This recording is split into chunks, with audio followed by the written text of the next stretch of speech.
The FSA ID is a username and password that you will need to access U.S. Department of Education websites, such as FAFSA.gov or studentloans.gov. You will use your FSA ID every year you apply for federal student aid and while you are repaying any student loans you received.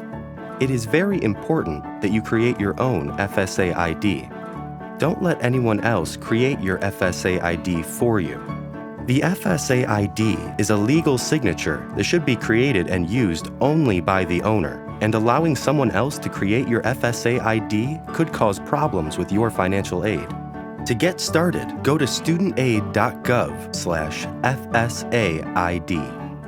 Click Create an FSA ID. Make sure to read the instructions at the top of each page. Also, if you aren't sure how to answer a question, you can get additional information by clicking the gray question mark next to each question. We recommend that you provide your email address when you create your FSA ID. An email address isn't required, but if you provide one, you can use it to retrieve your username and password if you forget them. Make sure to use an email address that you can access. The email address you choose can't be used with anyone else's FSA ID.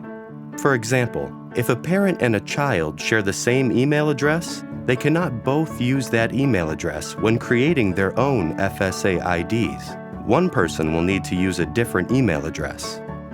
Next, create a username that is at least 6 characters long and that is easy for you to remember. If you see a message saying username taken, create a different username, then someone else has already used that username, and you will need to use a different name.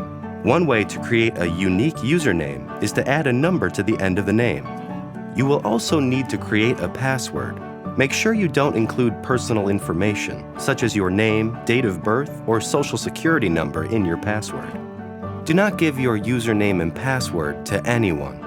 Lastly, verify your age and click Continue. Provide your social security number, date of birth, and full name. The information must match exactly what's on your social security card. Make sure to put your first and last name in the correct spots and double-check that you haven't made any typos. You must have a social security number to create an FSA ID. Once you click Continue, you'll go to the profile page. If you had a federal student aid PIN, you can enter it now. If you forgot your 4-digit PIN, click Forgot My PIN, and you can answer your PIN challenge question instead.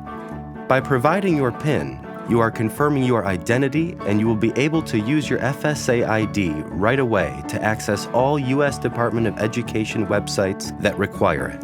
If you never had a PIN or forgot it, don't worry. You can still create your FSA ID and use it to sign and submit a new FAFSA immediately.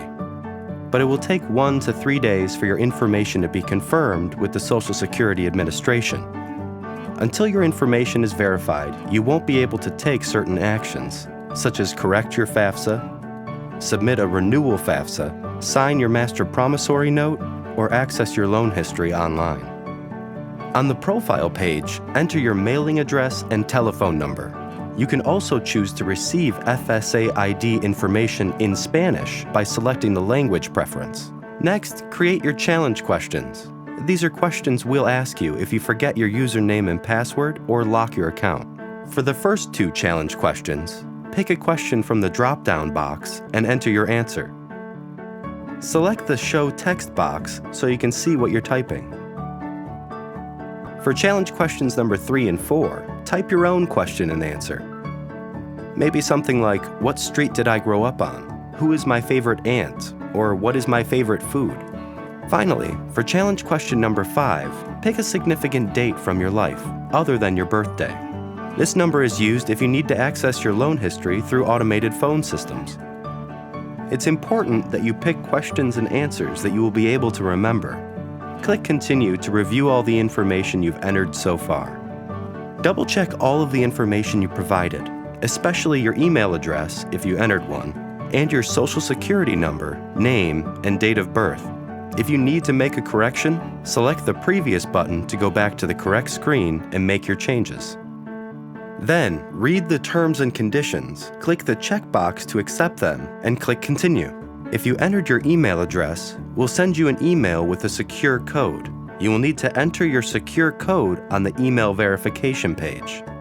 Do not close the email verification page. If you haven't already, log into your email account using a different tab, browser window, or another device. Look for an email with the subject line Important Your FSA ID Email Validation Action Required from FSA ID Information. If you haven't received the email within a few minutes, check your junk mail folder. Enter the 6-digit numeric code from the email message into the box on the FSA ID email verification page and click Continue. Congratulations! You'll see a screen confirming you successfully created your FSA ID. If you provided an email address, you will also receive a confirmation email. You can now complete, sign, and submit your new FAFSA. For more information about the FSA ID, including when and where you can use it, go to studentaid.gov/FSA ID.